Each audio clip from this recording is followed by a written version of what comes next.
guys, and welcome back to my channel. So before we start the world's worst children, Grubby Gertrude today, I've got a little announcement to make. So at the end of the summer holidays, I'm doing a massive shout out to all of you guys at home, everybody that's helped me support my channel through this whole lockdown, and I'm just so thankful for everybody. So I have a long list of people I'll read out, and you'll all get a shout out. Now wait. I don't know all of you at home, and I don't know every single one of you. I know a few of you. I know there's a few people at home, some of my friends, maybe some of my cousins. I know there's a few people, some of my friends' friends that I know. But I might not know all of you, which is great, because I know there's some people watching from Egypt and all over the world. So email me at allstartswithastory20@gmail.com to let me know your name, and then don't worry, you'll be able to have a shout out, because I know what it feels like when you're forgotten and you don't get a shout out and you're like, why did I get one? Because unfortunately I don't know all of you guys' names. So get your parents to help you email me if you really want a shout out at the end. Please, please, please, I'd love to give all of you a shout out to just say I'm so thankful. Thank you guys. Anyway, let's carry on with the world's worst children. Enough of me talking. Very boring. So Grubby Gertrude. Grubby Gertrude is very disgusting, but her mum wants to clean her room. So she decides one day to do it. So let's find out what happens. Ah! Screamed the mother as she sneaked a peek through the crack in the door at the sea of filth. Ugh, she bellowed as the pong hit her smack on the nose. The problem was that, try as she might, Gertrude's mother couldn't get inside her daughter's room. Gertrude could just about squeeze her little body through and surf over the rubbish. For her mother, that was impossible. The lady was about to admit defeat when ping! She had an idea. Keeping the door wedged open with her shoe, she hopped downstairs to grab her vacuum cleaner. She pushed the long hose of the machine through the gap in Gertrude's door and watched the bedroom. Bzzz! The lady was delighted as the nozzle started sucking things up. A full carton of chocolate milkshake that had turned rancid, a pus-filled plaster, a lump of mouldy cheese. Mother smiled to herself. By the time her daughter was back from school, she might have the rubbish down to ankle height.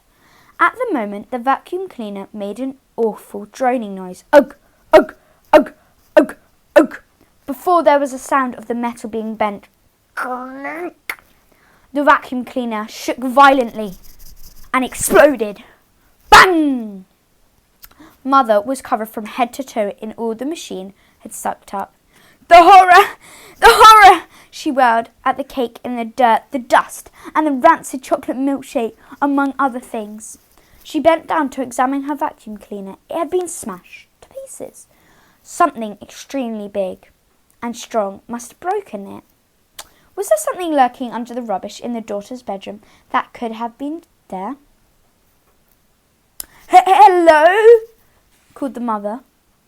There was no answer. The lady dismissed it as a foolish thought. The vacuum cleaner must have somehow bent itself. She staggered to the bathroom, desperate to get clean. When Gertrude returned from school, her mother still was in the bath, her 27th that day. Before the lady could say anything, the girl had dashed up to the stairs and squeezed herself back into her bedroom, using an old plastic tray from a fast food restaurant. Gertrude surfed across the rubbish to her bed.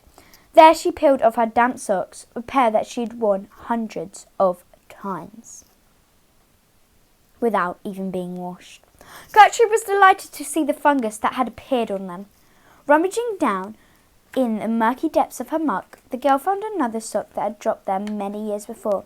This one had a number of unusual growths sprouting out, like misshapen vegetables from distant solar systems. Gertrude realised her grubbiness had reached such an epic level that things were going out of it. However, nothing could prepare the girl for what was going to happen next. Lying in her filthy bed that night, between sheets, they were slimy with grime. Gertrude noticed something moving around in the murky darkness. Surely the girl's mind was playing tricks on her. Was she dreaming? Bog off! She called out, just in case there was really something hiding down there. Whatever it was, it moved again. The smaller bits of rubbish on the grout surface rustled as something swam underneath. This was no dream, or even a nightmare. This was really happening. There was something living underneath the rubbish in Grubby Gertrude's bedroom. Could it be a rat? No, this thing seemed too big to be a rat. A giant cockroach, perhaps. No, it didn't scuttle like a cockroach. Surely not a deadly snake. No, this thing didn't hiss. It growled. Grrr! This was only one explanation.